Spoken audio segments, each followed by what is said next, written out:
No ano de 1980, nasceu uma missão, um propósito que atravessaria gerações. Os Gideões missionários da última hora surgiram com um objetivo claro: unir o Brasil para evangelizar o mundo, levar a mensagem de Jesus Cristo, salvar vidas e levar esperança a lugares esquecidos pela humanidade. Ao longo dos anos, esse trabalho tem alcançado regiões extremas, lugares de difícil acesso, onde muitas vezes só se chega a pé por rios, trilhas ou caminhos na selva. São comunidades no sertão, aldeias, tribos indígenas e regiões isoladas, onde o evangelho ainda precisa chegar. Em muitos projetos, os Gideões constroem igrejas e também escolas, porque acreditam que o futuro começa na infância. Crianças que antes não tinham acesso ao ensino, hoje aprendem a ler, a escrever e, principalmente, a conhecer o caminho da verdade. Projetos que existem há anos e que já transformaram não apenas crianças, mas famílias inteiras. Hoje, mais de 1000 famílias missionárias estão espalhadas pelo mundo e sendo mantidas pelos fiéis contribuintes dos Gideões para levar a palavra de Deus adiante. Homens e mulheres que deixaram tudo para viver um chamado. Eles enfrentam distâncias, desafios e dificuldades, mas continuam avançando, porque sabem que cada vida alcançada vale a pena. E mesmo com esse grande exército missionário, ainda há muito a ser feito. O mundo é vasto e todos os dias vidas estão sendo perdidas, sem conhecer a verdade. Por isso, missões exigem urgência. Jesus nos deixou uma missão: levar o evangelho a toda criatura. E esse chamado não é apenas para alguns, é para todos nós. Hoje, os Gideões continuam unindo o Brasil para alcançar o mundo. Esta obra está no coração de Deus e você está sendo chamado a fazer parte dela. Vamos unir nossas forças, vamos avançar, porque no fim não há nada maior nesta vida do que cumprir a vontade de Deus. Missões exigem urgência e missões se fazem agora ou nunca mais. Gideões missionários da última hora, unindo o Brasil para evangelizar o mundo.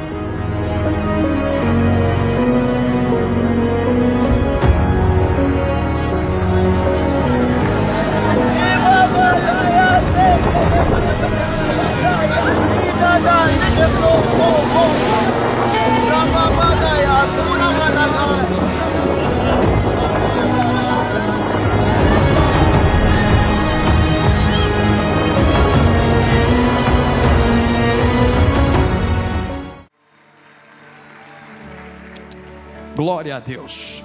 Eu cumprimento a todos com a paz do Senhor Jesus.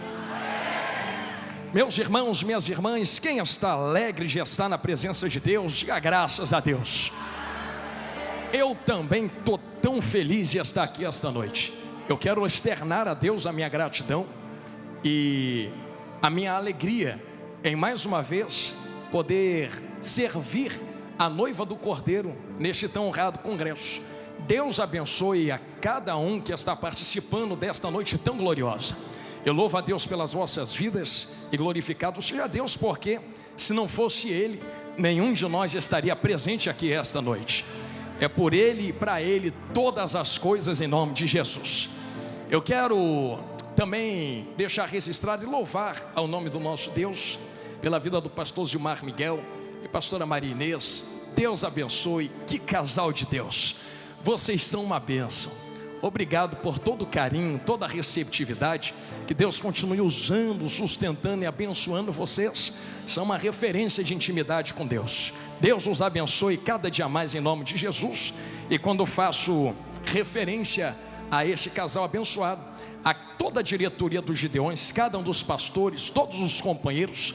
Deus abençoe a todos em nome de Jesus. A cada um dos pregadores, Deus abençoe a todos. É um prazer poder revê-los. Glória a Deus. Deus abençoe a vocês. Eu não vou citar nomes, posso esquecer de alguém, mas pastor Júnior Trovão, Deus abençoe em nome de Jesus todos os pregadores. E Deus abençoe também pastor Júlio, está ali atrás. Deus abençoe em nome de Jesus. E Deus abençoe todos os missionários. Deus abençoe vocês. É uma grande honra poder estar cultuando a Deus junto de vocês, e que Deus possa continuar vos sustentando nesta graça em nome de Jesus. Eu, como sempre, igreja, me faço acompanhado da minha vaza, que está aqui à minha direita, linda de Jesus. E hoje ela vestiu um vestido meio verde abacate, não é verdade? Olha lá, eu fico reparando nas cores que ela coloca, e é uma bênção de Deus. Eu sempre preciso explicar que eu chamo ela dessa maneira, é um carinho que eu tenho com ela lá em casa, que um dia ela disse assim: tu és meu vaso na olaria de Deus. E eu sempre explico que eu disse a ela: se eu sou teu vaso, tu és minha vaza. É só isso, só isso. E é uma serva de Deus e tem me acompanhado desde quando nós casamos. Para onde eu vou? Entro na favela, ela está lá comigo. Meu Deus, se eu fosse contar aqui, ia ter irmão que ia se escandalizar, porque teve dias de nós chegarmos para pregar a palavra de Deus lá no Rio de Janeiro, dentro de comunidade, e começar um estouro de tiroteio para todo lado. Até bandido usar ela de escudo já usou. Eu e ela entrando e o bandido dando tiro por cima dela. Mas são as coisas que a gente passa para pregar o evangelho, e glória a Deus por isso. Então ela me acompanha, entra na comunidade, vai para o meio da roça, e sempre dando glória com esse sorriso lindo, e que Deus colocou no coração dela e no rosto dela. Então Deus abençoe, tu és uma bênção, glória a Deus, e grande é o vosso galardão nos céus. Nós somos ali da Assembleia de Deus em Marechal Hermes, lá no Rio de Janeiro, ligada a Conamad, e eu trago um grande abraço de toda a minha igreja, que nesse exato momento está nos acompanhando, está em oração lá no Rio de Janeiro, e do meu pastor Magni Ferreira, minha pastora Cilei Ferreira. Trago um abraço de toda a igreja e de todos os cariocas a esse tão honrado congresso. Amém? Quem tem Bíblia, diga eu tenho, pastor Jonathan. Saca a tua espada então, em nome de Jesus, e localiza comigo o Evangelho de Lucas, capítulo de número 12. Evangelho de Cristo segundo escreveu Lucas, capítulo de número 12. Aleluia, Deus é bom e a sua misericórdia dura para sempre.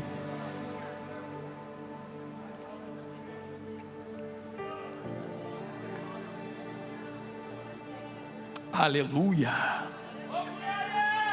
Sinto Deus aqui. Verso de número 45, igreja. Isto. Deus abençoe também a todos os cantores. Meu Deus, o Danilo, quando eu vi ele preparando o teclado, já sabia, meu Deus, lá vem. É um amigo, e que Deus continue sustentando cada dia nesta unção. Lucas 12, verso de número 45. Quem encontrou, diga eu achei, pastor.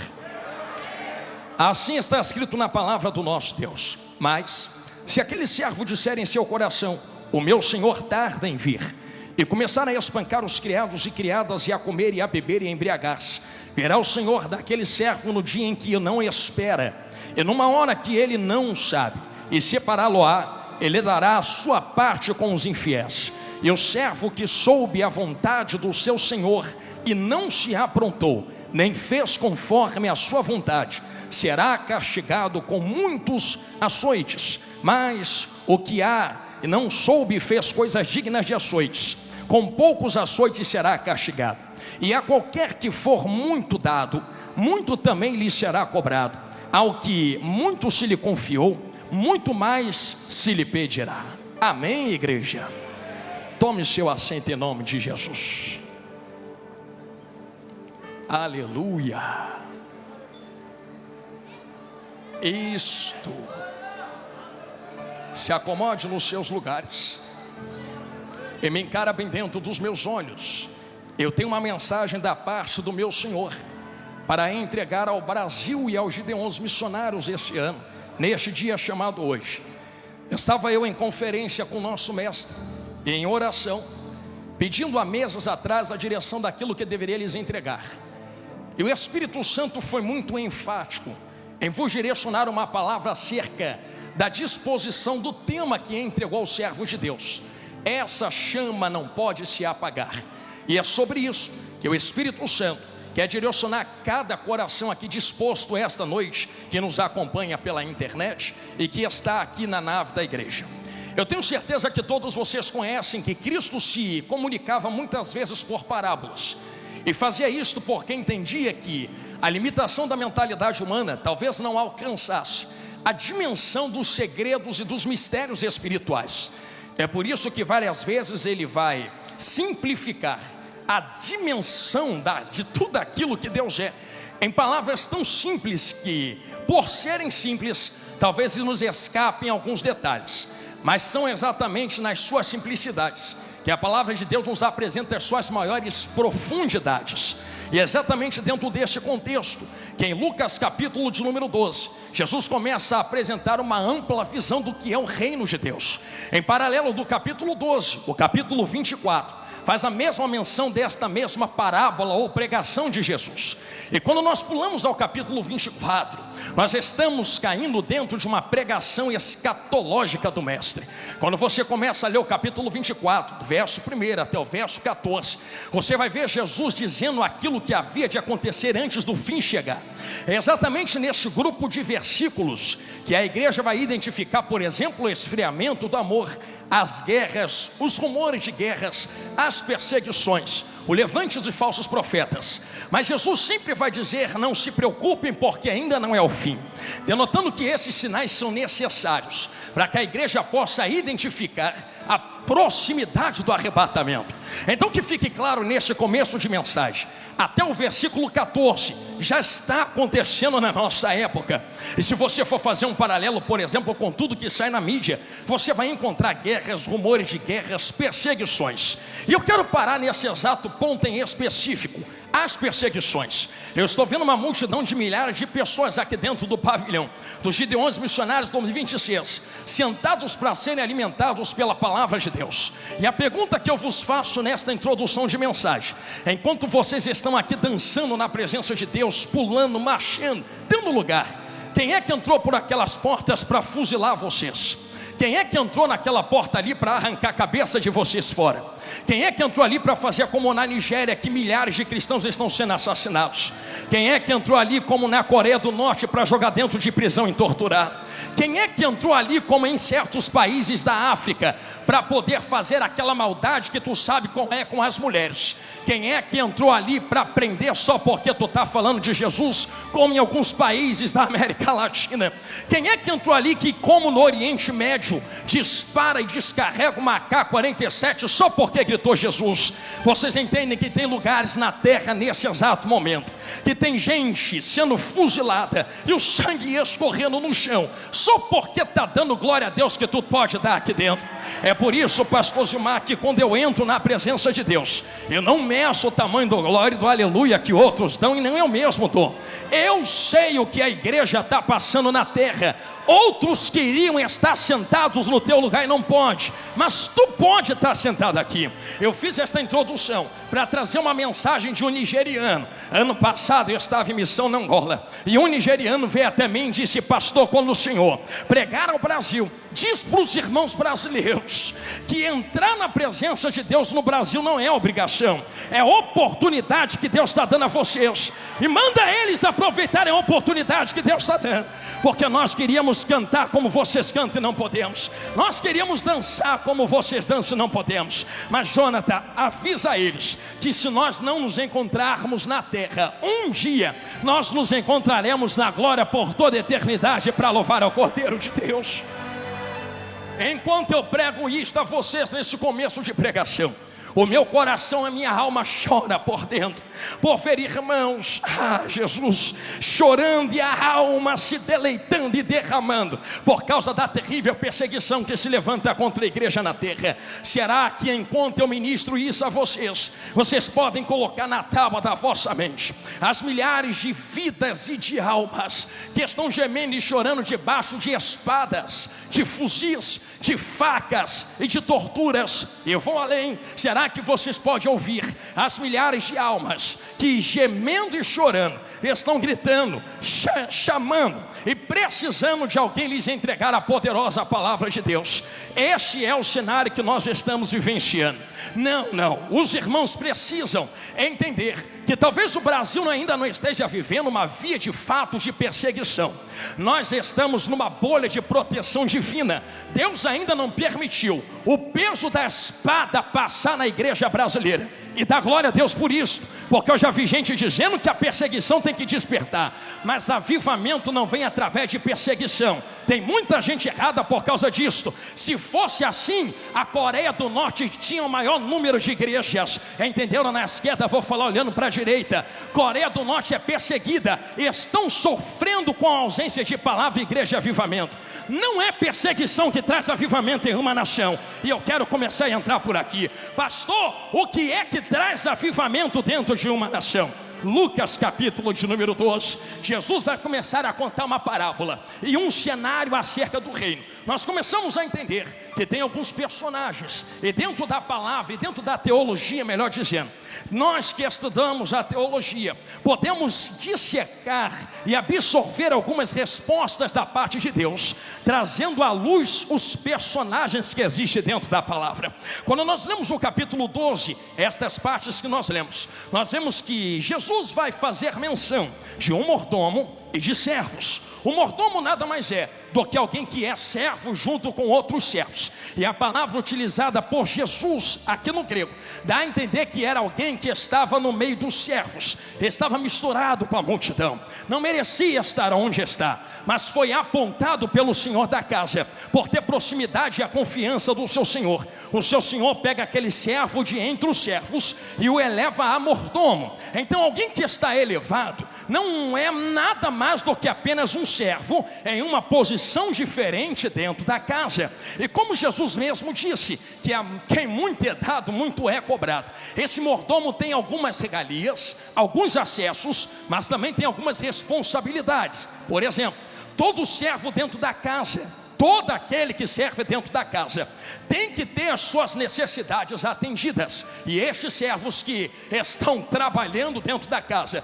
precisam ter suas vestes em dia, precisa ter alimento na sua mesa, e precisa ter lugar para dormir. Quando nós dissecamos a teologia, aprendemos que estes servos não pediam nada ao seu mordomo e ao seu senhor, porque a casa era responsável por sustentar esses servos. Então o servo não precisa pedir nada, a casa é que tem a responsabilidade de sustentar esse servo. É a casa quem dá comida, é a casa quem dá roupa, e é a casa quem dá moradia para eles morarem. Entenderam? Na direita, vou falar olhando para a esquerda. O servo não precisa pedir, a casa se responsabiliza de lhe entregar. Entenderam? Na esquerda, vou falar olhando para o centro.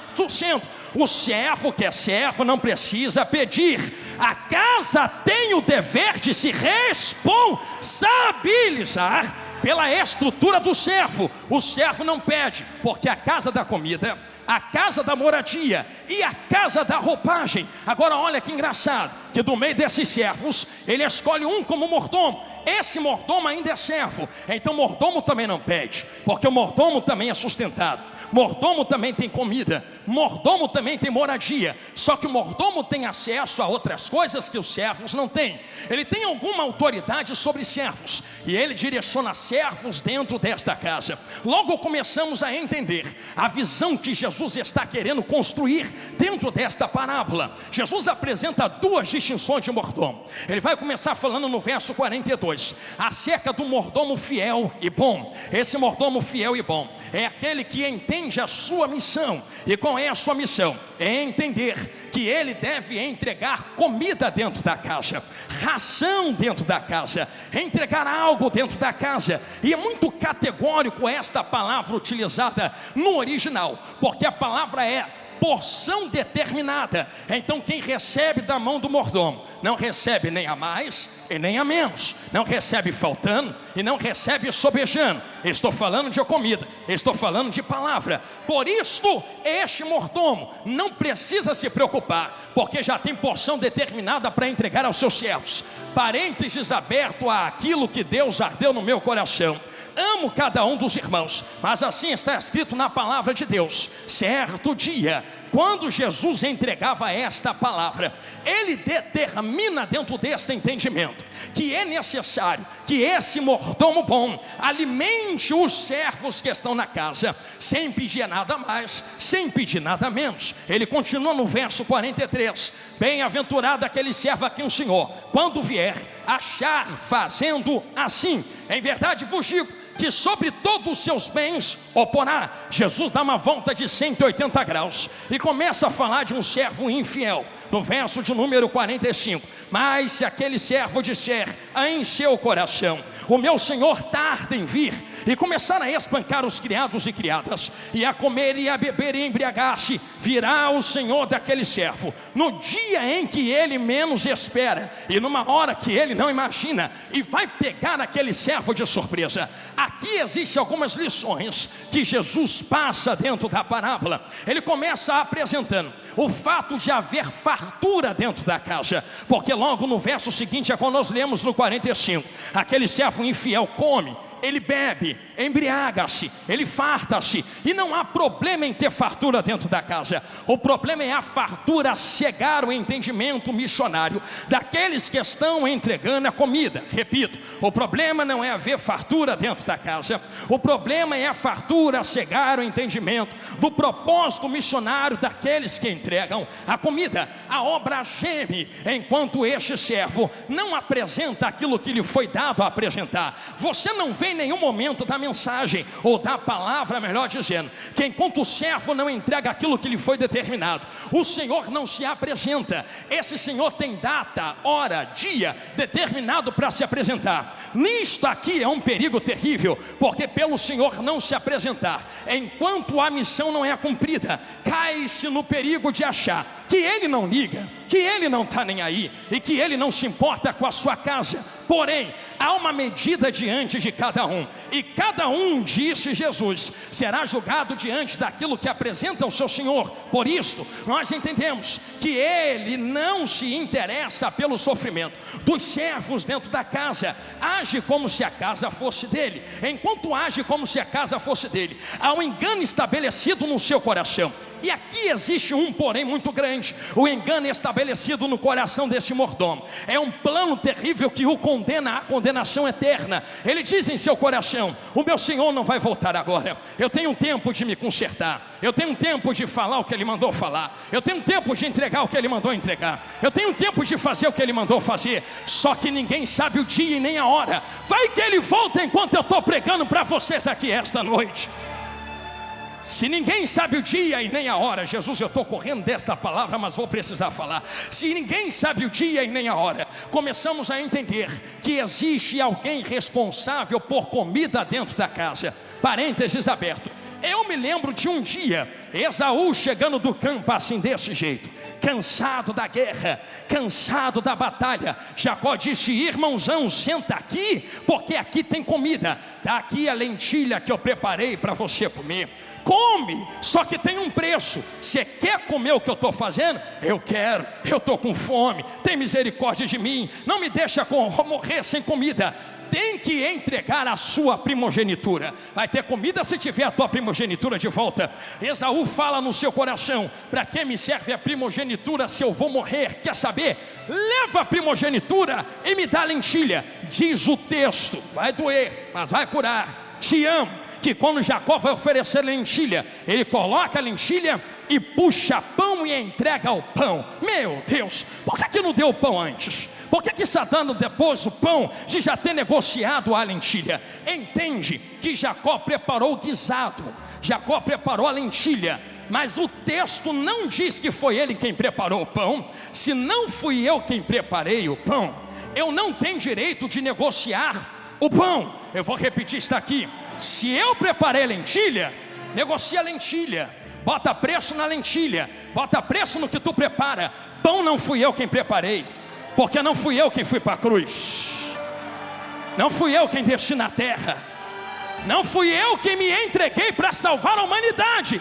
Lentilha tem preço, pão não tem preço. Lentilha tem valor, pão não tem preço. Lentilha tem negócio, pão não tem negócio. De graça eu recebi, de graça eu estou dando. Só sai com fome quem quiser sair com fome.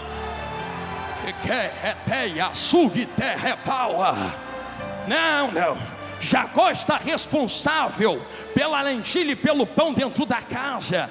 Ele bota preço naquilo que ele faz. Não pode botar preço naquilo que ele não fez, não criou. Não é dele. Se não é dele, não se pode negociar pão dentro da casa. Será que você pode me ajudar a pregar nesse começo de pregação? Nem precisa pegar na mão de quem está do seu lado. Só dá uma catucada assim de cotovelo e diz: não negocia pão dentro da casa. Diga: o pão não é teu.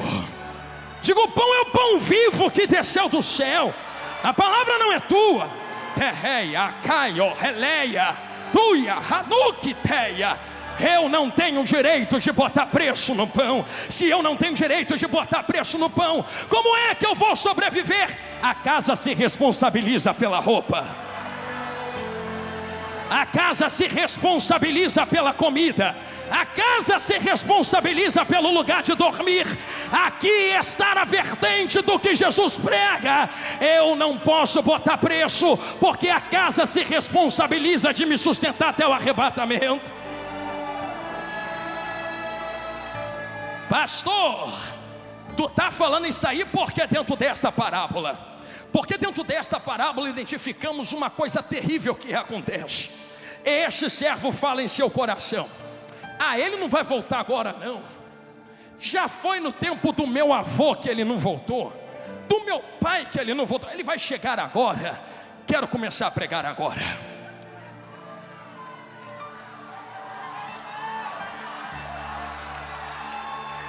Me cobre, Jesus.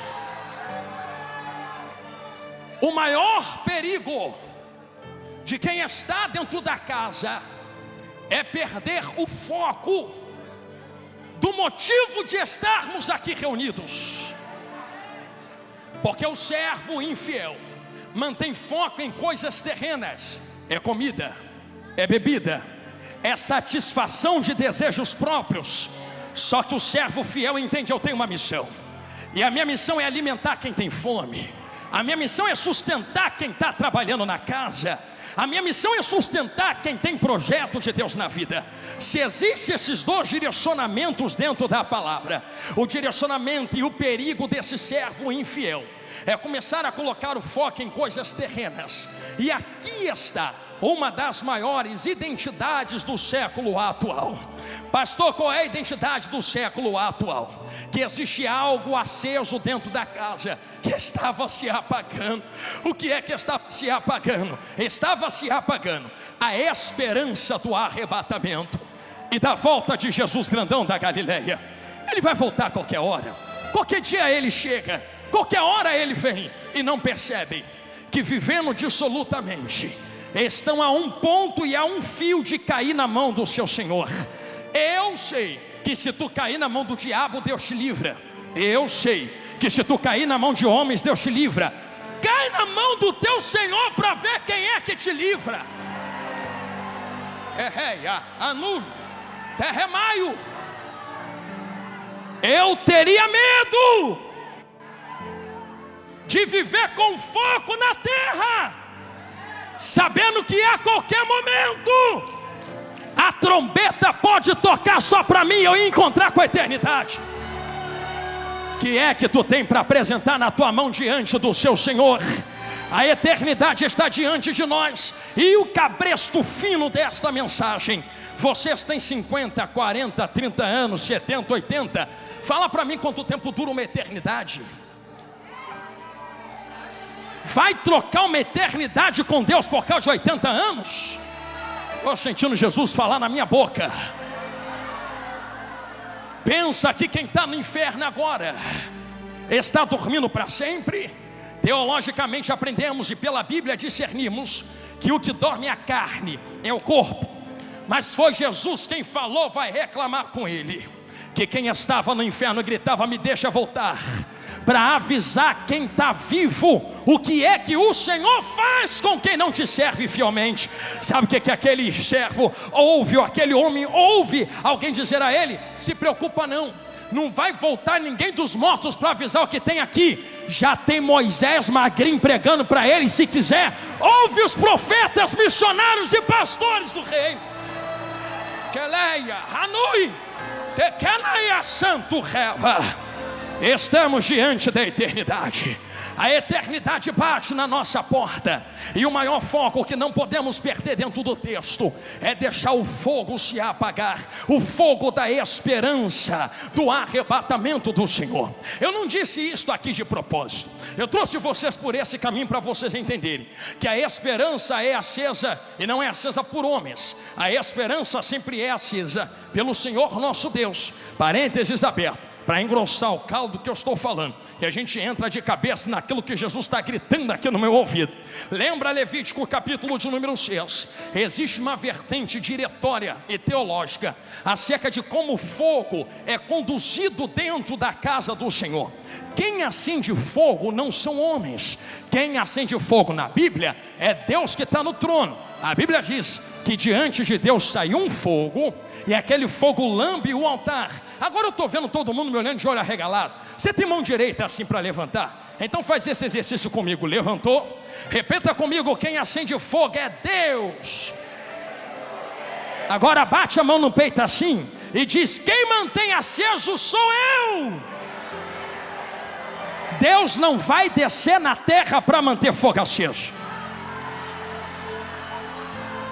Ele já mandou fogo. Se responsabilize quem está na terra, porque a casa está na tua mão, a casa está na tua mão, a casa está na tua mão.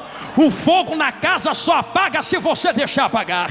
Eu tenho um recado. Qual recado, pastor? Se tem fogo aceso dentro do tabernáculo, do templo, entenda como quiser, esse fogo foi aceso pelo próprio Deus. Mas Levítico capítulo de número 6 determina que o sacerdote se levante, coloque lenha no altar e se troque todas as manhãs, retire a cinza do altar para fora, limpe o altar para que possa o fogo pegar. E quando esse fogo pega, consome tudo que está em cima do altar. Repare que quem acende fogo é Deus e quem mantém aceso o fogo é homens. Sim, aí você começa a entender a chamada de Samuel. Estou voltando e cortando para Lucas 12. Por que Deus chama Samuel? Será que Deus chama Samuel porque cansou de quem estava na frente da casa? Não. Será que Deus chama Samuel porque não foi com a cara de quem estava na frente da casa? Não. Tem um motivo específico para Deus levantar Samuelzinho do meio dos servos e da multidão e o chamar no meio da noite. Você lembra? Samuel, Samuel. Foi a primeira vez? Não fui eu. Samuel, Samuel. Vai de novo? Não fui eu. Vai de novo? Não fui eu.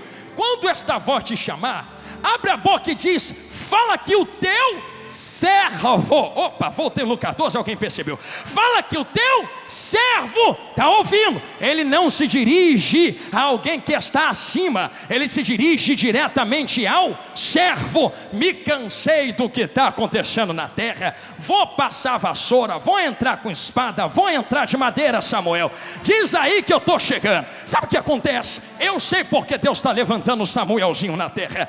Eu sei também que existe gente que estava diante daquela casa, e existe um perigo que muitas vezes alguém olha para esse texto e imagina: Deus está trocando Eli por causa da idade. Olha o dedão do pregador aqui. Deus nunca levou em conta a idade. Pastor, leva idade em conta sim? Leva não. Quando Deus vai contabilizar uma geração, Ele leva em consideração princípios princípios que estão sendo estabelecidos, obedecidos, e princípios quebrados. Por exemplo, eu vou dar um exemplo bem prático aqui. Você sempre vai ouvir que nós sempre pregamos geração do avivamento, sim ou não? Geração da santidade. Tu já ouviu alguém pregar geração dos 15 aos 20 anos? Geração dos 30 aos 40 anos? Porque não é idade, é princípio, avivamento, santidade, da palavra, do fogo, do manto, geração. Deus também não faz isso que muitos pensam. É por isso que eu vou dar um exemplo dentro do parênteses, que um dia, vou até chegar para trás aqui para alguém ver, vem andando alguém assim, e alguém vem trazendo na sua barriga um menino, chamado quem? João Batista. De lá para cá e de lá para cá e daqui para lá, na outra direção, também vem uma mulher andando, Maria. João Batista na barriga de Isabel, já entenderam aqui, falou olhando para lá. Jesus na barriga de Maria. Vamos falar do culto que aconteceu aquele dia? Qual era a idade de João Batista? 6 meses nem tinha saído da barriga. Qual era a idade de Jesus grandão da Galileia?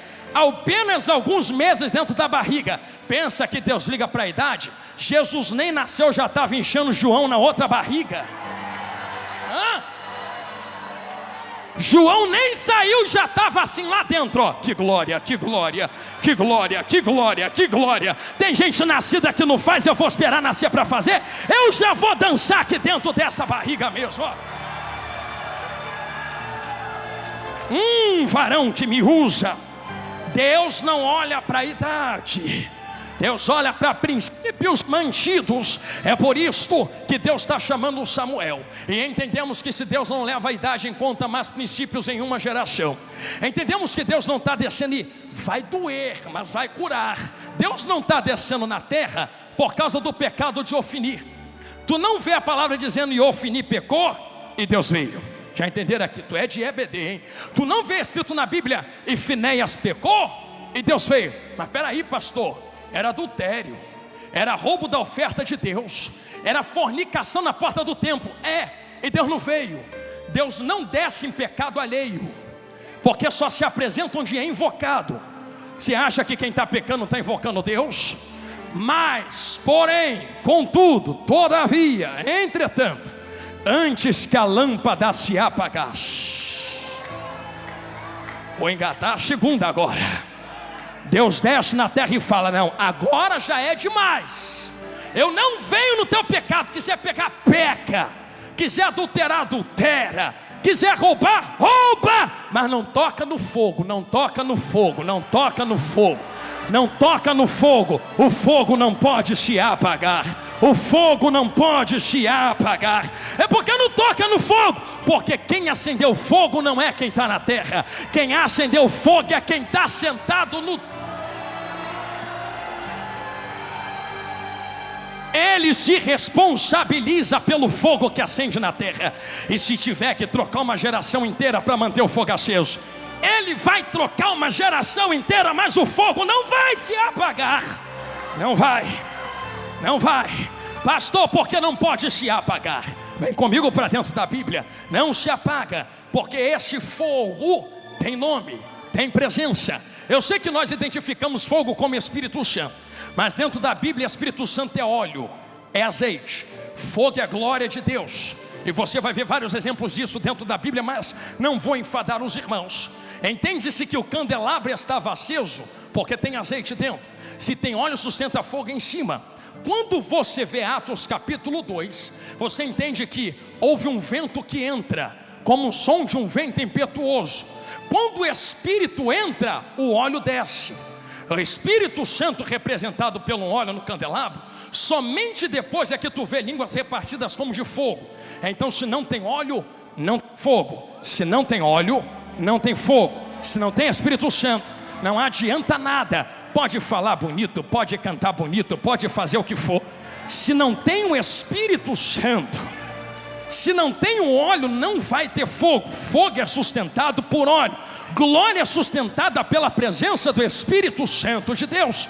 Se tu entende isso em Atos capítulo 2, comece a compreender que o fogo que foi aceso, porque tinha óleo presente dentro daquela casa. Se tem óleo, tem fogo, pastor? Sim. Então peraí, o fogo que desce está os capacitando. Correto, você acertou de novo, porque foi Jesus mesmo quem abriu a boca para dizer: eu sei que vocês, missionários, pastores, crentes, gideonitas, crentes do Brasil, todos que estão na internet, querem ser minhas testemunhas em Jerusalém, em Samaria, confins da terra. Tu quer sair para ganhar gente no teu trabalho, na tua rua, na tua escola. Só que vocês não vão sair para ganhar lá, enquanto não acender e receber fogo dentro da casa. Percebam que Deus faz uma conexão de ganhar almas com fogo aceso. Se o fogo está aceso, vai ter almas. Se o fogo apaga, não tem almas. A chama missionária pode ser convertida à chama do Espírito Santo e da glória de Deus. Não se ganha almas, e me permita dizer isto de maneira escancarada, com estratégias humanas, elas ajudam, mas o que ganha e mantém uma alma firme na presença de Deus é o óleo, fogo e pão. Óleo, fogo e pão. Óleo, fogo e pão. Será que os Gideões podem repetir isto nesse começo de mensagem comigo? Diga: óleo, fogo e pão. Nenhuma dessas coisas são minhas, mas temos a responsabilidade de cuidar do óleo, do fogo e do pão. O fogo não pode apagar, o óleo não pode faltar e o pão não pode ser negociado. Se tem óleo, se tem fogo, se tem pão, tem chama missionária. Se tem chama missionária, tem alma, tem o reino, tem o Brasil inteiro nos pés de Jesus. Você pode confirmar isto comigo dizendo glória a Deus? Preciso seguir dentro deste texto. Se entendemos que existem algumas particularidades dentro da presença de Deus, agora eu me pego olhando para Lucas capítulo 12 e vendo o grande perigo do texto. Alguém estava dentro da casa, vivendo, como se fala no Rio de Janeiro, a moda lá Bangu. O que é a moda lá Bangu? Do jeito que faz tá bom, do jeito que é tá bom. Estou me preocupando com o meu umbigo, e os outros que, se quiserem, caçem alguma coisa para fazer. Não entendendo que ele foi levantado para conservar o pão, o óleo e o fogo. Pensam vós que a maior coisa e o maior perigo, que pode acontecer em uma casa, em uma igreja, é perder o foco da urgência do arrebatamento. Agora eu quero entrar de cabeça, porque uma das maiores estratégias do diabo, já foi o tempo de diabo arrancar gente de dentro da igreja. Eu vou chutar esse crente para fora, eu vou arrancar esse crente da igreja. Já foi tempo. É mais lucrativo manter dentro da casa. Entenderam? Aqui vou falar olhando para lá. É muito melhor manter dentro da casa. É mesmo, pastor? Sim.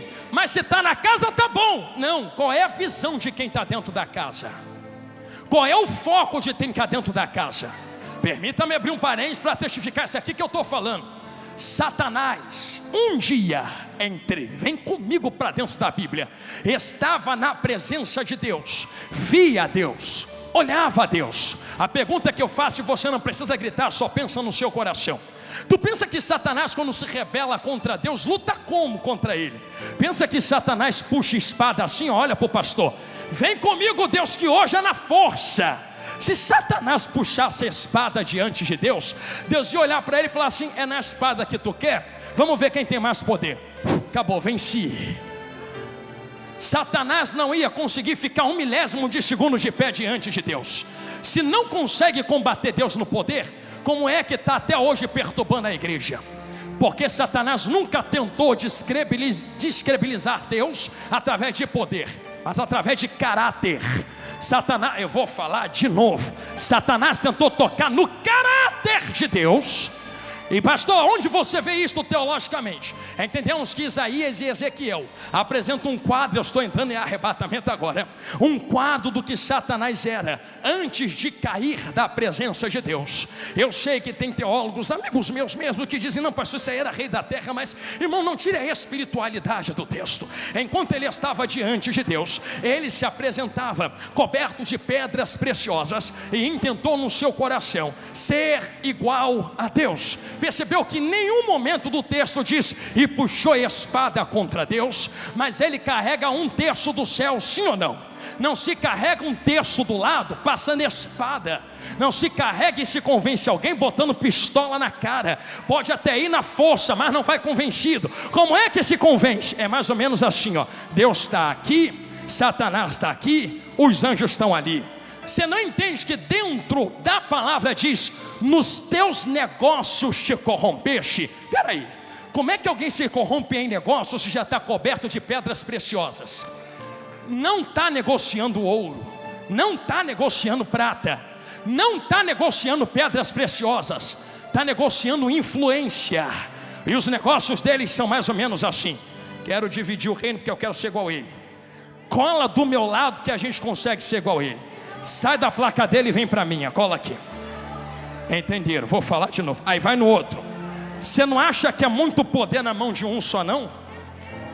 Você não acha que é muita autoridade para um ficar mandando e todo mundo ficar obedecendo, não? Mas não entende que a casa de Deus funciona assim. Isso aqui não é democracia, que tu vota e escolhe. Isso aqui é reino, tem um rei que manda. Senti Jesus na minha boca. Por isso Satanás tenta dividir mais ou menos: cola comigo, cola comigo, cola comigo. um terço do céu se rebela contra o nosso Senhor Deus.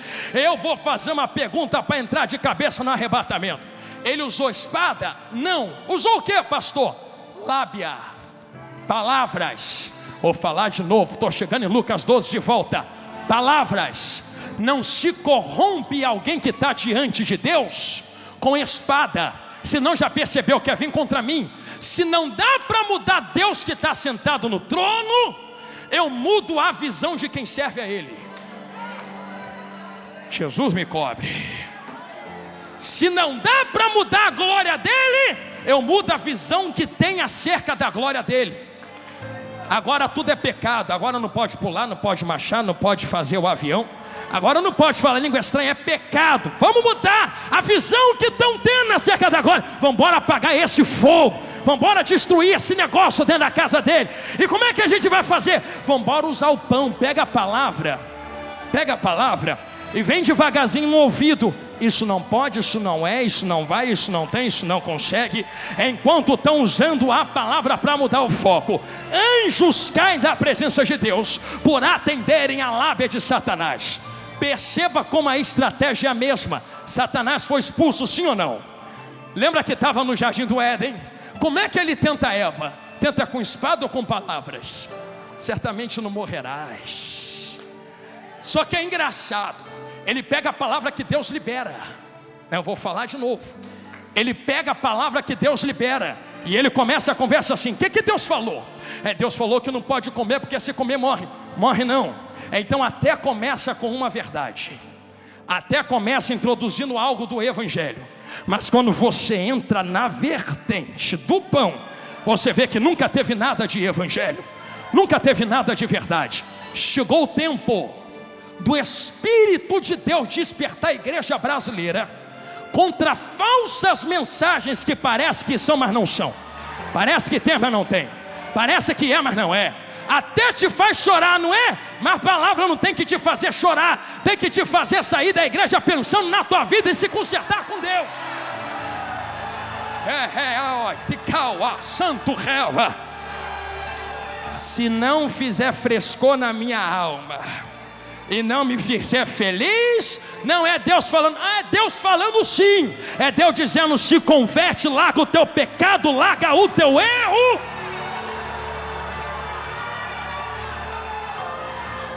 Quem dera o Senhor, a nação brasileira entendesse que a palavra do Senhor não tem obrigação de fazer ninguém feliz, pelo contrário, ela faz alguém sair chorando da igreja pensando na própria vida e dizendo: eu tenho que me consertar, eu tenho que melhorar. Só que estamos diante de um tempo aonde um dos principais sinais do arrebatamento se apresenta. Em Mateus 24, na pregação escatológica maravilhosa do meu mestre, ele diz que se levantariam falsos profetas. Já sei, pastor, falso profeta é quem vem de chifre dentro da igreja. Não, vem vestido como profeta, parece profeta, diz que é profeta, anda como profeta, fala como profeta, mas ao invés de pregar a verdade, passa a mão na cabeça de quem precisa se consertar com Deus. Eu vim trazer uma palavra no Gideões 2026. Eu ainda creio em uma geração que vai entrar dentro da palavra, levantando a bandeira do evangelho e dizendo: se for para bater, me bate, eu só não quero é perder a minha salvação. Se tu levantou a mão, levanta ela gostoso em nome de Jesus assim. Eu sinto Deus falar na minha boca. Eu convido esta casa santa e cheio da palavra a liberar 10 segundos de glória a Deus. Se aqui ainda tem palavra, como eu sei que tem, abre a boca. Aqui não é melzinho na boca, aqui é chicote estalando nas costas mesmo.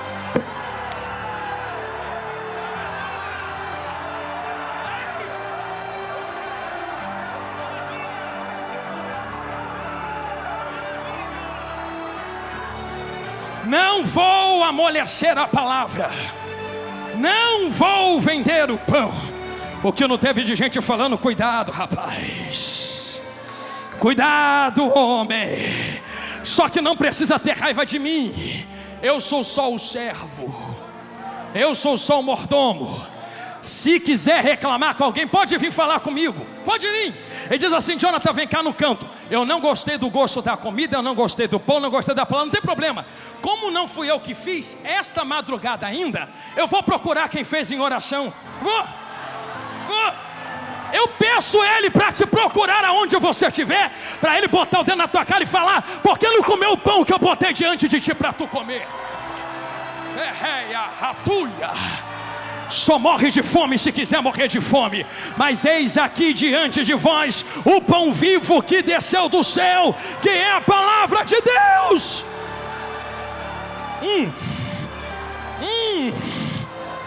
Caiote rapaia, ugite rebadaraca lúcia. Eu sinto um varão passeando entre nós. Cataio reteia, ugite remaiute rebaiacaia. Colendriaia, rassurrifaia. Eu sei que a verdadeira igreja tem entendido o que tem acontecido no nosso tempo. Um dos principais sinais do arrebatamento não é guerra nem rumor de guerra, não é a fome nem a perseguição, porque Jesus foi categórico em Mateus 24. Ele não disse quando estourar a guerra é o fim. Ele não disse quando houver perseguição é o fim. Ele foi claro: quando este evangelho é o pão. A guerra de Satanás nunca foi guerra, rumor de guerra, perseguição. É o pão. Ele está tentando mudar a visão da igreja concernente ao pão. Só que o pão alimenta. E se esse pão ainda é vivo, pensa que a estratégia do diabo mudou? É a mesma que derrubou anjo, é a mesma que derrubou Adão e Eva. Hoje a estratégia é essa. Eu sei que eu vou falar algo aqui que dói mais cura. Ele chegou em anjos, e a ideologia de Satanás para os anjos é: Deus é muito forte para mandar em tu. Tu merece carregar o que Ele tem. Tu pode, tu vai, tu consegue, tu é o cara. Vai no teu eu, vai na tua força. A ideologia do eu derrubou anjos. Chega até Eve: não morrerás, tu serás como Deus. Tu, é sobre tu, é tu que é o cara, é tu que é a mulher, tu é a cocada. Pensa que mudou no dia de hoje? Pregações que dizem tu. Não, é você. Tá, você é legal, é bonzinho, é serva. Mas e Cristo? E o pão?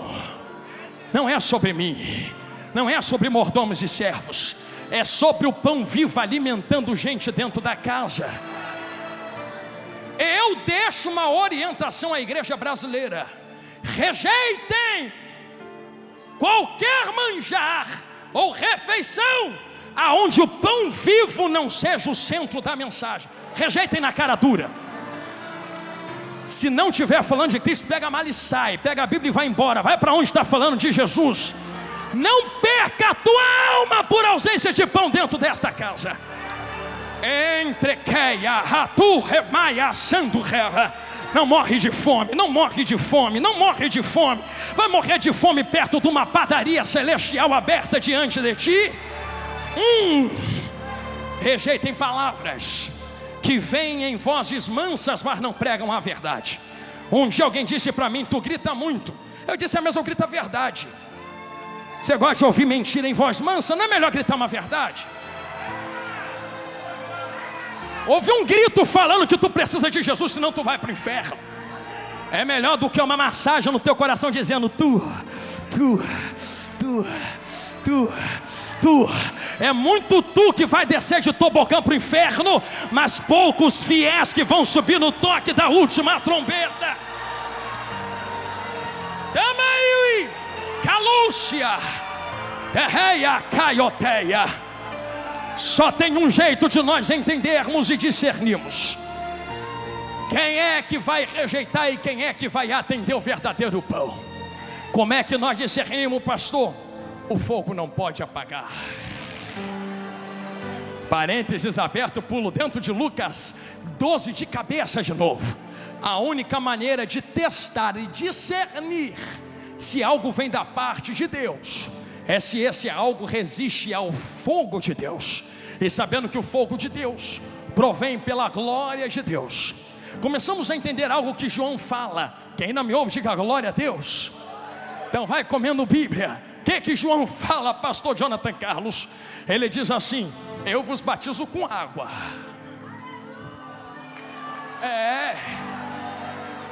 Mas vem um aí atrás de mim, após mim, perdão, que não batiza com água, ele vos batizará com o Espírito Santo.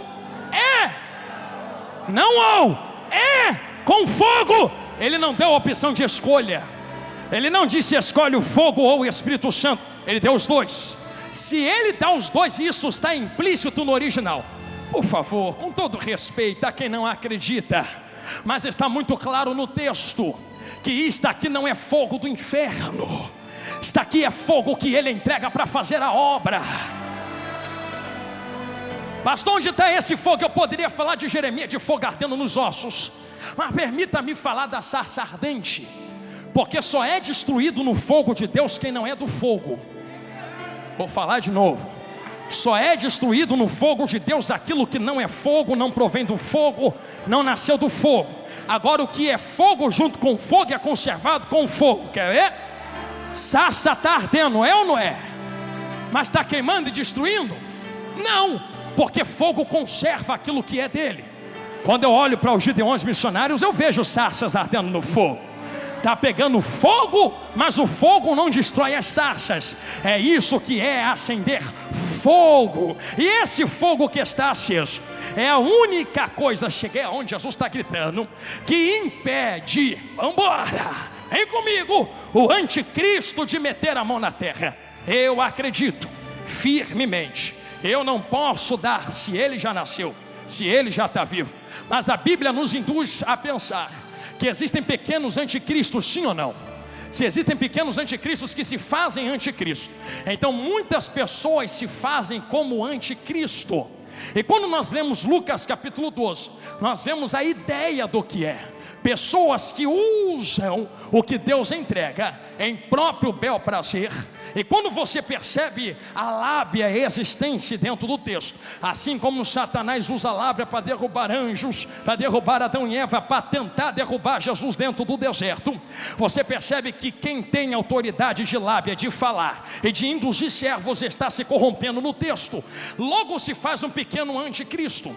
Anticristo tem uma característica: ele usa a lábia para corromper. Você vai ver dentro da Bíblia e dentro do Novo Testamento que o anticristo vai usar a lábia para ganhar nações, para fazer guerras, para destruir. Nós tivemos exemplos de anticristo já na história humana. Por exemplo, você vê eu não vou falar o nome, mas o ditador alemão da Segunda Guerra era um exemplo de um pequeno anticristo. Você vê, por exemplo, líderes bélicos que destroem e matam, são exemplos de anticristos que chegam ao poder com lábia, mas quando chegam destroem, matam e acabam com nações. O anticristo terá o poder de destruir e induzir através da lábia. Porém, a Bíblia é categórica: se ele está vivo ou não, eu não sei, não me importa saber, porque como disse a missionária Neide antes de mim, eu estou indo para a glória. Quem quiser ficar com ele aí, fica. Eu não nasci para ver anticristo, eu nasci para ver Cristo. E quem pegou a fiação do que eu estou falando, pegue.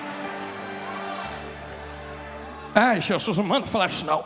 Se nós nascemos para ver Cristo, então nós entendemos que existe algo que resiste ao anticristo na terra. O que resiste ao anticristo na terra? Está na Bíblia. Ainda existe um que resiste ao homem da maldade. Quem é esse um que resiste? Ah, pastor, é a igreja. Não, não é a igreja. Ah, pastor, é a unção que está em nós. Não, não é a unção que está em tu. Já sei, pastor, é o nosso poder bélico financeiro. Não, não é o poder bélico financeiro. O que ainda resiste é o que desceu em Atos capítulo de número 2. E da maneira que ele desceu, ele não voltou para o céu. Um recado a quem me olha de olho arregalado no meio desta mensagem: o que desceu em Atos 2 ainda não voltou para a glória. Quer dizer que tu não precisa ficar pedindo para ele descer aqui dentro. Ele já desceu há 2000 anos atrás e ainda não foi embora. E para quem deu glória gostosa a ele, é isto que está resistindo ao homem da maldade. Agora tu entende porque a igreja é perseguida. Não persegue porque vocês estão crescendo muito. Não te persegue no trabalho porque não foi com a tua cara. É que tu carrega algo que resiste à lábia da maldade. que resiste à corrupção dentro e fora da casa. O que eu carrego, pastor?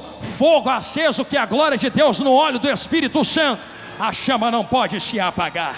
Se a chama se apagar, ele vai ganhar terreno. Está proibido dele ganhar terreno. E é com pesar que eu digo isto. Em muitas igrejas, em muitas reuniões, ele já tem ganhado terreno, porque o fogo se apagou. Não há mais cura, não há mais dons, não há mais profecia, não há mais pregação genuína da palavra. É só eu para a terra, e nunca eu para a glória, preparando-se para encontrar com Cristo. Mas como eu estou pregando para um povo que o fogo ainda está aceso, eu lhes dou um recado esta noite. Todo fogo que Deus acende na terra, assim como o tema dos Gideões este ano, o fogo não pode se apagar. Então vamos, todo fogo aceso na terra tem em si a responsabilidade em quem carrega. Eu comecei pregando que vocês têm a responsabilidade de manter esse fogo aceso, e isso é verídico. Somos nós quem alimentamos o fogo, somos nós que mantemos a chama missionária acesa, somos nós que levamos a glória de Deus para dentro da floresta, somos nós que levamos a palavra para dentro dos desertos, somos nós quem atravessamos os continentes para declarar a bandeira do Evangelho e a glorificação do nome de Deus aos povos. Somos nós que carregamos a palavra de Deus. Se somos nós que carregamos e nós que levamos esse fogo aceso nos nossos corações, não tem como fazer o que Deus mandou se o fogo se apagar. Por isto, a minha retórica hoje se induz em dizer a vós: o arrebatamento está prestes a acontecer, muito perto, muito próximo. E eu termino do meio para o final desta mensagem dizendo que o tempo que vocês estão vivendo e o tempo que este mordomo infiel não conseguia perceber é um tempo muito próximo do toque da última trombeta. Eu não quero ser enfadonho aos irmãos em teologia, mas preciso dizer isso. Lembra de quando Jesus abriu a boca para dizer, para tu entender o tempo que vocês estão vivendo: a geração da figueira não passará sem que estas coisas se cumpram. Alguém disse que a geração da figueira é a geração de Pedro, Tiago e João, mas Jesus não disse isso. Jesus disse: olha para a figueira, porque vocês sabem que quando ela bota os ramos para fora, está próximo o verão. O verão não chegou, porque não tem como discernir a data exata que ele entra, mas você já está sentindo o calor dele chegar. Você está vendo o ambiente mudar porque ele está chegando. Você está vendo as coisas acontecerem ao seu redor porque o calor se aproxima. Figueira tem um nome determinado dentro da Bíblia. A figueira é comumente conhecida como a nação de Israel, pastores e missionários.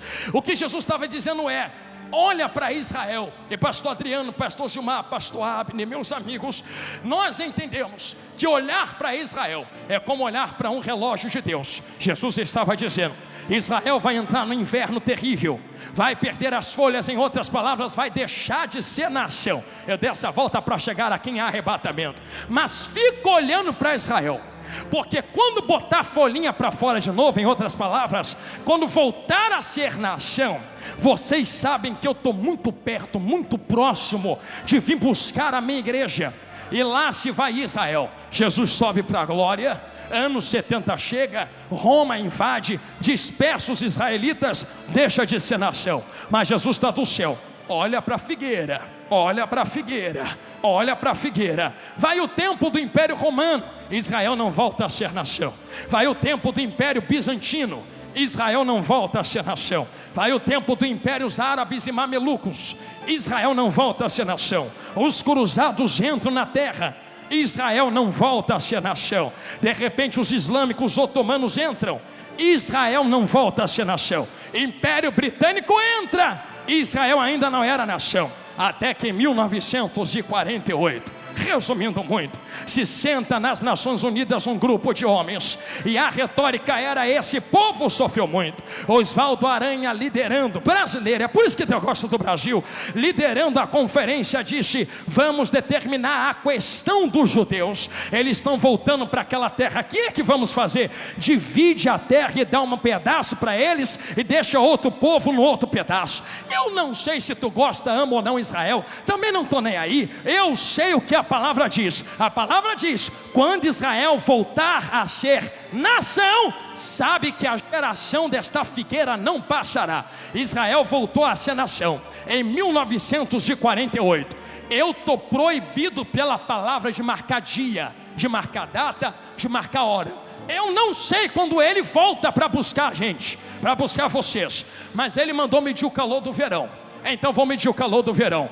Uma geração que não passará. 1948 a geração começa. Pastor, meu avô já morreu, minha mãe já morreu, todo mundo já morreu, Jesus não voltou. Uma geração não dura 10 anos dentro da Bíblia. Gostei do sorriso dela. Geração não dura a tua vida dentro da Bíblia. Eu poderia dar vários exemplos, mas um exemplo muito prático, teológico, a geração de Abraão é de entre 100 e 120 anos. Israel de 1948 a 2026 tem mais ou menos 80 anos. Eu acho que de 80 para 100, 120 está bem perto, não é verdade? Vocês estão sentindo o calor do verão. Vocês estão sentindo o calor do verão. Não há mais tempo para negociar pão dentro da casa. Estamos muito perto do toque da última trombeta. Prega que Jesus vai voltar e que a igreja vai subir.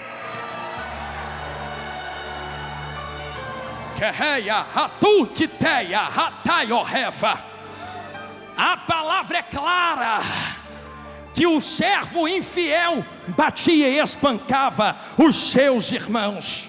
Só que com carinho. A casa não é lugar para indireta. A casa é lugar de tratar assuntos do reino. E existe uma diferença muito grande entre desabafo e denúncia, entre palavra e ataque. Isso aqui não é ataque, isso aqui é a urgência do arrebatamento que está batendo na porta da igreja, dizendo: desperta, porque Jesus está voltando. E como a gente se prepara para a volta de Jesus? O fogo não pode apagar, o fogo não pode apagar, o fogo não pode apagar, o fogo não pode apagar, o fogo não pode apagar. Ele não vem buscar uma igreja apagada, ele vem buscar uma igreja acesa. Eu fecho a minha Bíblia terminando esta palavra, fazendo uma comparativa do que pode acontecer se a chama se apagar. Um dia Paulo está sentado à beira da fogueira desse jeito assim. O fogo começa a apagar, apagar, apagar, apagar, apagar. Alguém levanta e fala: o fogo está apagando, ninguém vai fazer nada nisso aqui não?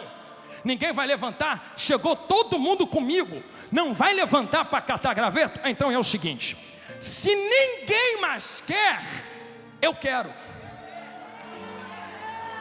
Deus não precisa de uma multidão, Deus precisa de um.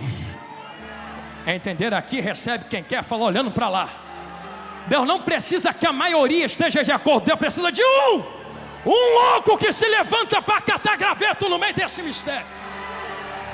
Tem do Remaia, um louco que se levante. Se vocês não querem, porque é tão fácil aproveitar do fogo que está aceso.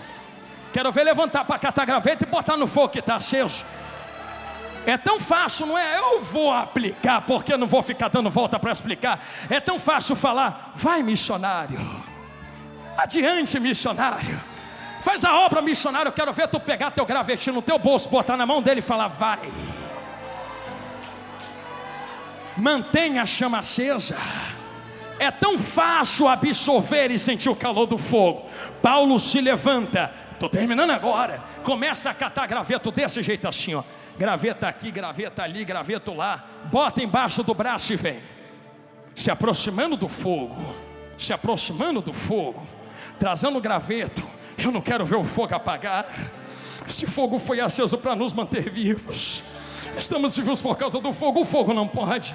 Se você não quer, me deixa eu catar os gravetinhos. Se você não vai, me deixa aí, não me impede. Eu só estou tentando manter o fogo aceso para nós 2, para nós 3, para nós 10, para nós 50, para nós 1000. De repente os gravetos começam a vibrar. Mas independente, Paulo está chegando perto do fogo, do fogo, do fogo. Quando ele vai jogar os gravetos, uma víbora se manifesta. Eu não sei quem já viu víbora à noite, cobra no meio do mato. Tu não consegue discernir se é cobra, se é galha, até pisa, não é? Pensa que Paulo pegou, ela está inserida entre os gravetos, escondida no ajuntamento, mas no meio do seu esconderijo, porque nunca se esconde fora, sempre se esconde dentro. porque fora já está de cara a tapa para todo mundo ver. Se camufla dentro, se esconde dentro, se pinta dentro, se veste de como quem é dentro, coloca terno e gravata dentro, bota a saia no pé dentro, carrega a Bíblia dentro, se maqueia dentro, até canta dentro, até prega dentro, está camuflado dentro. E detalhe, enquanto não tiver fogo, vai ter gente camuflada no meio dos gravetos. Se não tiver fogo, vai ter gente igual 007 lá no meio espiando, escondida. Eu sei que graveta aguenta folha, aguenta fogo. Quero ver víbora aguentar calor do fogo. Ih, alguém vai dar glória lá no meio. Quer ver? Jesus me segura, que vontade de pular. Na hora que ele joga os gravetos, a víbora sai do esconderijo. Não! Agarra a mão dele.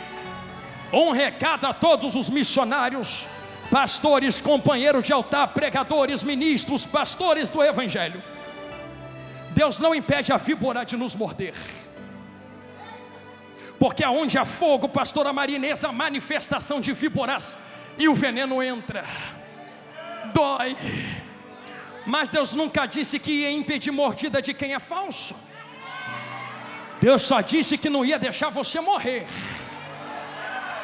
O veneno entra, ele pega aquilo que estava escondido, que é falso, e aqui não, cobra, vai no fogo, balança no meio do fogo, a cobra solta. Alguém vê o veneno entrar e diz: já vi isso antes, vai morrer. Vou pegar o banquinho e sentar, não dou um mês. Não era para ter falado isso, não era para ter cantado isso, não era para ter pregado isso, não era para ter botado fogo na seara. Vai morrer. Um mês, não morreu. 2 meses, ainda está vivo. 3 meses, ainda respira. 5 meses, ainda prega. 10 meses, ainda está na missão. 11 meses, ainda canta. Víbora não mata quem é acostumado com fogo, com fogo, com fogo, com fogo. Levanta a mão e não abaixa. Entrou uma glória aqui dentro. O pavilhão será tomado de fogo do alto agora. Uma coluna de fogo desceu no meio da igreja. Um terremoto de glória vai começar a acontecer nos 4 cantos do pavilhão. Aonde houver alguém que quer fogo missionário, fogo pentecostal, levanta a mão e não abaixa, assim, em nome de Jesus. Assim, 30 segundos e uma nuvem de glória toma conta desta casa. Eu vou contar para te ajudar. 30, 29, 28, 27, 26, 25, olha lá, 24, 23, não vai morrer. 22, tu tem fogo. 21, a chama está acesa. 20, fiel é o que te chamou. 19, tu és servo fiel. 18, a víbora vai morrer assada na churrasqueira de Jeová. 17, falso não vai ficar de pé no meio da seara. 16, Deus conta com os servos fiéis. 15, em menos de 10 segundos. 14, um terremoto de glória começa a acontecer aqui dentro. Quer ver? 13, 12, 11, 10. Uma nuvem de glória já tomou conta do pavilhão. 9, quem quer ser renovado de poder e autoridade. 8, a hora é agora, levanta a mão e abre a boca para adorar. 7, calaioteia, bataioqueremaia. Cancela o português e vem no glória, vem na língua estranha. 6, taioteremaia, tacaioterrebadaraua, ugiteia, calamancho, terrei. Para não dizer que foi porque eu gritei. 4, eu largo o microfone aqui no altar. 3, se é de mim, acaba agora. 2, se é Deus quem está dando um sinal de glória na igreja. 1, a confirmação da palavra vem com fogo. Olha o fogo que desce aqui dentro esta noite.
conheço esse fogo, eu conheço esta presença. Diante da liberdade que o ministério desta casa me outorgou, a poder ministrar a palavra com liberdade, eu ainda acredito em milagres, eu ainda acredito em batismo no Espírito Santo. Lembra? Eu ainda acredito naquela glória que descia 15, 20 anos atrás. Lembra? Deus vai renovar esse fogo aqui hoje, agora e é já. Eu não sei como tu entrou aqui dentro do pavilhão, mas eu sei como tu pode sair. Pastor, eu quero ser a ponta da espada de Deus na terra. Eu quero ser missionário, eu quero fazer missões, eu quero pregar, ganhar alma, fazer a obra. Mas eu preciso ser renovado no fogo. Sem fogo tu não consegue. Mas se você quiser esse manto de mistério, o altar está aqui. Está vendo esse espaço aqui na frente? Se tu vier, saiba para onde tu vai pisar agora. Tem brasas vivas, acesas no chão na frente do apoio aqui. Se tu vier, vem ciente que tu vai pegar fogo como tu nunca pegou na tua vida. Isso vai arder nos teus ossos, vai arder na tua alma. Tu vai deitar pensando em missões, vai levantar pensando em ganhar a alma. Tu não vai conseguir dormir direito. Isso vai te consumir por dentro. Eu tenho que fazer a obra, eu tenho que ganhar a alma, eu tenho que sustentar a mão de quem faz, eu tenho que ir para o campo, eu tenho que pregar a verdade. Jesus está voltando, é mais forte do que eu. Se você quiser esse fogo e esse renovo, venha correndo agora. Pastor, eu preciso de cura. Jesus também cura a carne. Vem correndo aqui agora, porque vai ter cura entre nós. Eu ainda creio no Jesus que faz cego enxergar, que faz paralítico andar e bota câncer para o lado de fora. Se você ainda crê nesse fogo que foi aceso, o fogo missionário, aleluia. Tem um varão passando aqui no altar. Tem um varão de autoridade passando aqui no altar. Assim diz o Senhor na minha boca: atentai, porque eu vou fazer algo nunca antes visto na terra agora.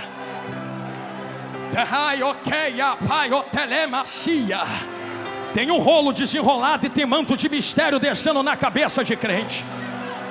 Se prepara para tu viver o que tu nunca viveu, para tu receber o que tu nunca recebeu. No meio desta multidão quero conhecer se há alguém para Cristo.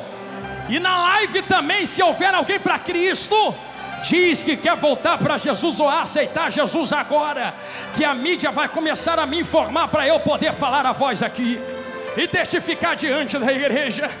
Mas eu vejo irmãos e irmãs com lágrimas nos olhos. Uma coisa que eu vi no texto é que a Bíblia acusou o mordomo infiel, mas não tocou nos servos. Ah, servozinho de Jeová, eu sei que tem gente brincando com a obra de Deus, mas não olha para os mordomos infiéis, não olha para o Senhor da casa que está voltando. Ele está chegando, Ele está voltando. Se houver alguém a Cristo, levante as mãos que eu quero te ver e me dá um aceno que eu quero orar. Tem alguém a Cristo que quer aceitar Jesus ou voltar para Jesus hoje? Eu quero te conhecer. Tem uma alma ali, pastor Gilmar, tem outra ali, tem duas. Aonde, pastor Adriano? A terceira vida, a quarta está aqui também, então são 4 vidas agora. Cola com ela aí, minha irmã. A quinta vida está ali, a sexta e a sétima estão lá, estão me apontando, 7 agora. A 8ª vida, onde está? Eu quero lhe conhecer. Tem 8ª vida de mão levantada ali atrás, fazendo assim. Deus te abençoe, filho de Deus. A 8ª vida está ali. Aonde está a 9ª vida? Cristo, eu quero passar o olho. Aonde meus irmãos estão me apontando, a 9ª vida está fazendo assim. A 9ª vida está ali, a 10ª está aqui, a 11ª, a 12ª, a 13ª está ali. Eu vou falar rasgado algo que Jesus falou no meu coração agora. A 14ª, a 15ª, já são 15 vidas para Jesus. Eu acho que Gideões ainda está comigo, não está? 15 vidas para Jesus aqui agora.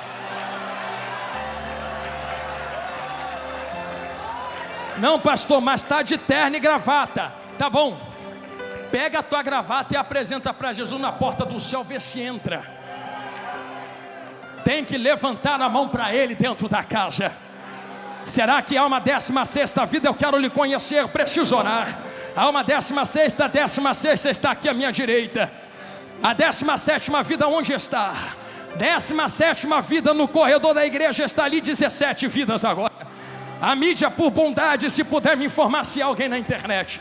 18ª vida, onde tu estás? Eu quero lhe conhecer. Aonde, servo de Deus? A 18ª vida está ali chorando. Olha que coisa linda, Jesus. Fica abraçado com ele, meu irmão. A 18ª vida está ali na direita. A 19ª, onde tu está, terra? Eu quero orar agora. Será que há uma 19ª entre...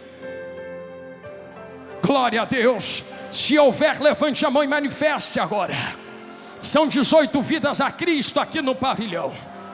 Na internet tem mais. E vão me informar, aleluia. Se eu puder pedir as vidas... Oh, olha ali, traz ele, servo de Deus. A 19ª está vindo ali. Vocês que estão levantando a mão a Cristo, permita-me usar essa liberdade que o pastor Gilmar me deu. Se tu puder atravessar devagarinho a multidão, vem pedindo licença. Tu que está vindo a Jesus ou levantando a mão para Cristo, vem aqui na frente, eu quero orar por você aqui na frente. A 20ª está chegando. Visto, servo de Deus. 20 vidas agora. Vem correndo. Pastor, levantar a mão não adianta. Ah não? Sai do lugar do Espírito Santo agora. Quem tem que saber se adianta ou não é Ele. Não, pastor, mas já está de terno e gravata. Quem conhece o coração do homem é o Espírito Santo. Não ouse tomar o lugar do Espírito Santo agora. É Ele quem decide quem vem e quem não vem. Já tem 20 vidas aqui no altar. Se a mídia puder me informar quantos na internet, fique as 20 vidas aqui na frente agora. Mais 2 aqui, isto. Então são 22, as irmãs estão me apontando. 22 vidas agora. 23 vidas agora. Aleluia. Eu quero pedir à igreja que estende as mãos para toda esta multidão. Nós vamos orar por estas 23 vidas que estão retornando à casa. E depois eu quero orar por todos estes que vieram ao altar. 24ª vida aqui agora. Aleluia. 24 vidas agora.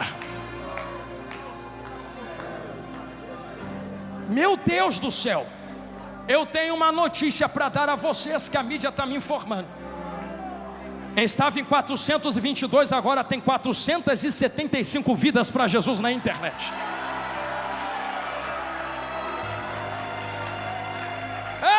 Pastor Gilmar, agora são 515 ali. Vai chegar a 1000. Então são 24 vidas aqui dentro. E mais 515 ali na internet. Eu sinto Jesus nesta mensagem. Agora já são 570 almas pela internet aceitando Jesus. Não, eu vou ficar falando para ver se a igreja entende, pastor. Porque por uma vida tem festa. Imagina por 570 mais 24 aqui agora. Que é da glória, 596. Olha ali, está escrito, não estou inventando. Tu pode filmar, servo de Deus, mostra para eles no telão. 596 vidas a Jesus na internet. E está aumentando. Agora são 625. Eu só vou orar quando Jesus mandar ali. 625, 660 vidas agora. Tinha mais de 20 mil pessoas online assistindo. Foi liberto da cachaça aqui agora. Já botou para fora o que estava prendendo ele. Está tendo milagre aqui dentro da casa. Jesus ainda liberta. E já são 733 almas aceitando Jesus na internet. Quando chegar a 1000 vidas, dê a maior glória que tu puder, para estremecer a terra e envergonhar o diabo. Agora já são 762 vidas. Meu Deus do céu, 814 almas pela internet. Mais uma, 25 vidas a Jesus grandão aqui no pavilhão. 25 aqui no pavilhão. 861 na internet. Isto está no telão, quiser olhar, olha. Não estou inventando. Tem milhares de pessoas aceitando Jesus na internet agora. 861 almas a Jesus grandão da Galileia. E mais 25 aqui dentro do pavilhão do Gideões Missionários 2026. Eu vou começar a orar agora. Por 1000. Agora são 949, meu amigo pastor Gilmar Miguel. Com 1000 a gente começa a orar. 982.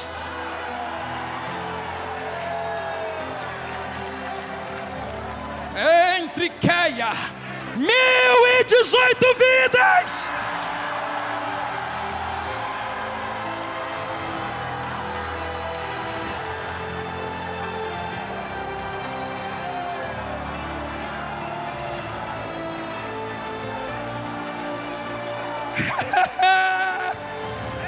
É por isso que eu orei a Ti, Senhor. 1087. Fecha vossos olhos. Tem mais de 1000 vidas na internet, 25 preciosas aqui dentro do pavilhão. Mais uma, são 26 vidas chegando correndo aqui agora. Abraça ele, meu amigo.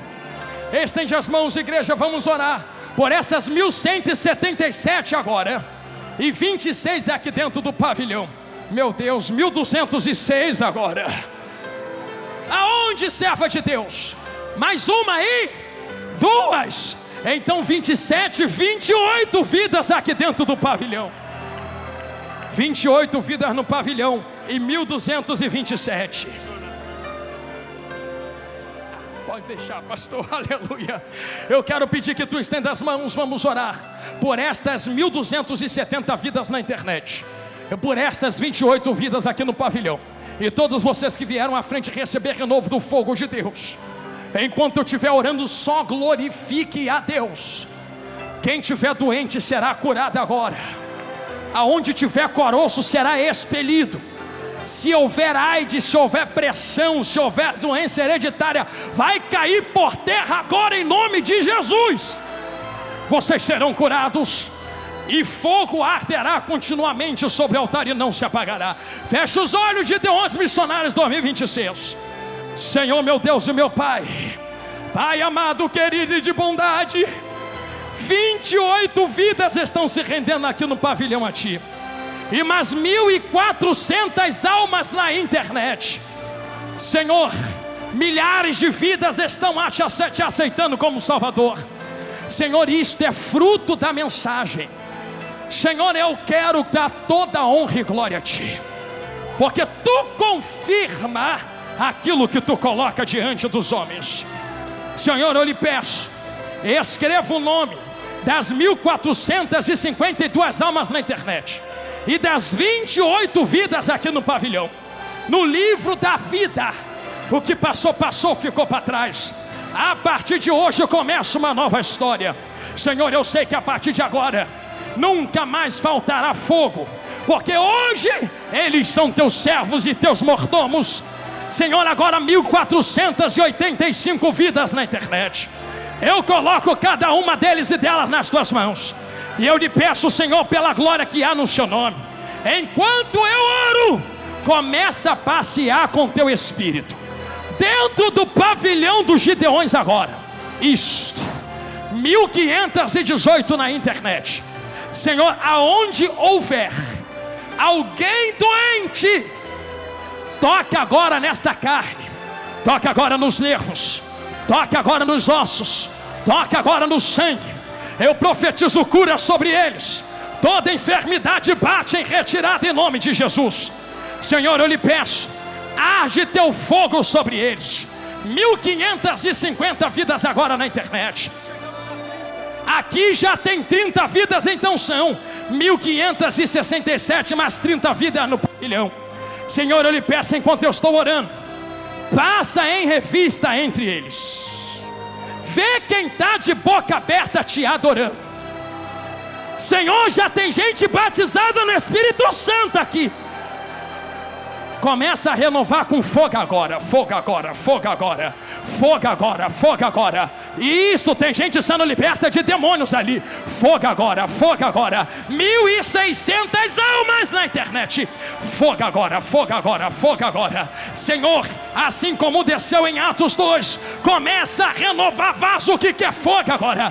Da unção que está sobre a minha cabeça, transborda sobre eles e enche, enche, enche, enche, enche, enche, enche, enche, enche, enche, enche mais, enche mais, enche mais, enche mais. 1637 vidas, enche mais, enche mais, enche mais, enche mais, enche mais, enche mais, enche mais, enche mais, enche mais, enche mais, enche, Senhor.